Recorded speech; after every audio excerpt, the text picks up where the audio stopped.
like to introduce 5 very fascinating women to you attending the panel for this afternoon.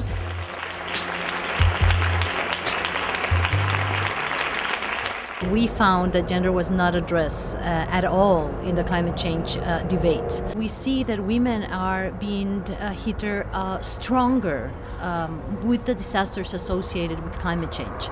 London School of Economics carried out an analysis of 141 disasters worldwide, and they found out that in those countries in which the gender gaps are broader, that means, for example, women have no access to education, no access to knowledge on prevention of disasters. The ratio of death of every 5 people that die, 4 of them are women.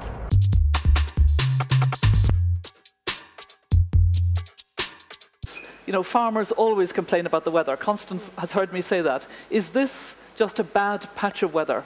And I was really struck by the way in which, in very definitive terms, what was being said to me was, this is not in our experience. This is completely different. Nothing of our forefathers has prepared us for this, and that's the difference.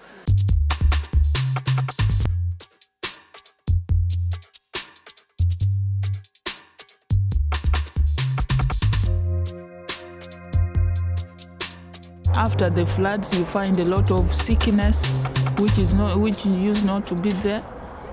Diseases coming up, like cholera, which we used not to have it. And the drought comes for 5-6 months. And we are now depending on government. You find poverty increasing day and night. We used to live on agriculture, but now we don't know even what agriculture is in our country. When the climate change came, the grazing lands are now destroyed because now we are having less rain and less snow. So what happens? That the consequences are very big. The woman now and the family is now more dependent on the outside market. The man, the head of the family, he also loses his job out there, which is with the agricultural labor.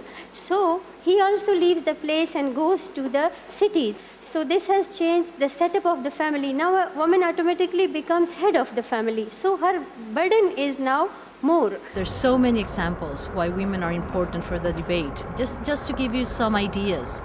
Women, for example, in Rwanda have kept more than 600 different varieties of beans. What is very important about this knowledge that women have is that these seeds can adapt to different climate variations.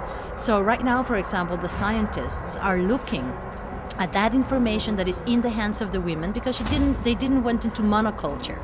They kept these varieties.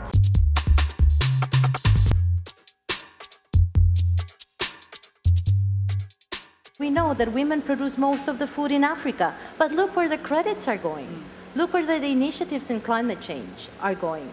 So one of the things that we really need out from this negotiation process is that any fund, any of the financial mechanisms that we're talking about get distributed in a more equitable way between all the men and women in our countries, because the major problem has been that. This is a conference that is not about today and tomorrow and the day after. This is a conference about the future of the world. Women are more than half the world. We so-called hold up the sky, and yet we haven't got enough voice in there. So let's concert together as we've never done before. Let's really talk about women's leadership for climate justice, because we have to have climate justice if we're going to have a future for our children and grandchildren. That's what it's all about. Thank you very much.